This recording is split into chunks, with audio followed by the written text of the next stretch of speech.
All right, let's talk about the OET reading test. We're going to take what feels like a frantic race against the clock and turn it into a calm, precise system. You ready? Let's dive in. Does this look familiar? That feeling when you see the clock ticking down in part A, the pressure starts to build and you just wonder if you're even going to finish. It's a feeling almost every candidate has. But here's the thing. The clock isn't your real enemy. Let's get one thing straight right now. If you're a healthcare professional prepping for this exam, your clinical English is strong. That's a given. The problem isn't your vocabulary or how well you understand the language. The problem is you're walking into a highly specialized test without a specialized system. And that is exactly what we are here to fix. So what's the fix? Well, it's a formal system, not just a bunch of random tips. We call it the VAV method.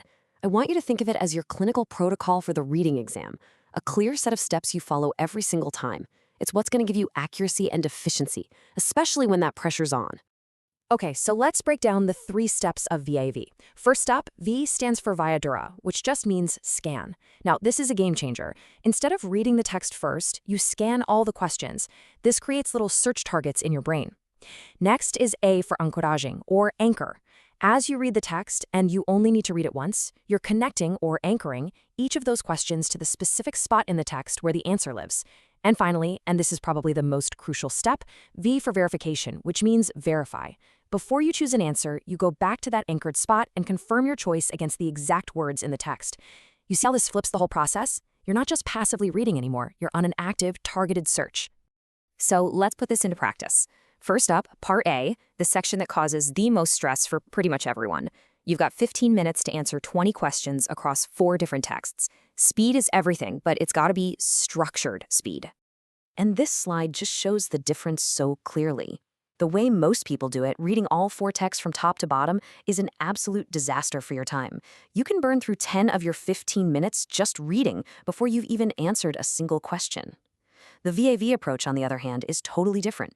You scan the questions, you know exactly what you're looking for, and then you go into the text on a mission.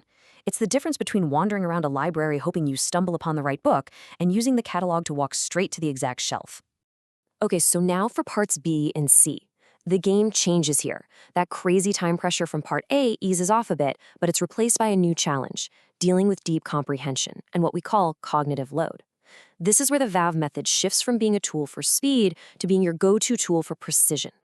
This right here is the absolute core principle for Part B. Because the texts are short, maybe 100 to 150 words, people think they can just blast through them. And that's where they make simple, avoidable mistakes.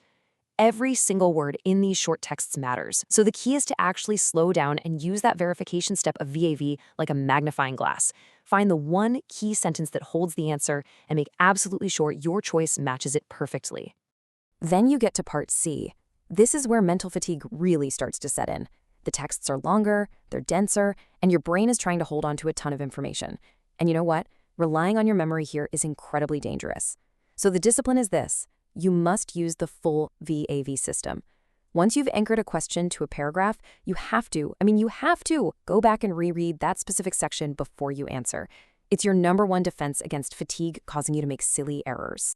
Okay, I want to talk about the single most common and dangerous mistake I see, and it's one that specifically targets you as a healthcare professional. It's a tricky cognitive trap that actually uses your greatest strength, your clinical expertise, against you. We call it the clinical override. Just look at this table. The text might say furosemide was prescribed for fluid management, but your clinician brain immediately jumps in and says, right, furosemide, that also lowers blood pressure. And I guarantee you the exam will offer you an answer choice about blood pressure. And while that's medically true, it's not what the text said. Your job in the OET is not to be a good clinician, it's to be an accurate reader of the text right in front of you. That verification step is your shield against this trap. Now, what if I told you that the idea behind the VAV method isn't just for reading? This isn't just a one-off trick. It's a fundamental pattern, a way of thinking that can actually unlock other parts of the OET exam for you. This is the golden thread that connects everything. The act of scanning questions before you read. It's the exact same principle as using your prep time in the listening test to read the questions and predict what kind of information you need to listen for. In both cases, you're flipping a switch. You stop being a passive receiver of information and you become an active, targeted searcher. Once you master this mindset, you're on your way to mastering the OET itself. So here's your takeaway, your action plan. For part A, you're going to lead with scanning to build that speed. For part B, you're going to lean heavily on verification to get that precision. For part C, you execute the full VAV system to fight off that mental fatigue. And here's your mission. Don't just think about this. I want you to go apply this method to one single practice section, just one, today. I promise you'll feel the difference. At the end of the day, the VAV method is really about a fundamental shift in how you approach this test. It's about taking back control, about moving with purpose, and about turning a chaotic race against the clock into a calm, repeatable, precise system. The only question left is, are you ready to make that shift?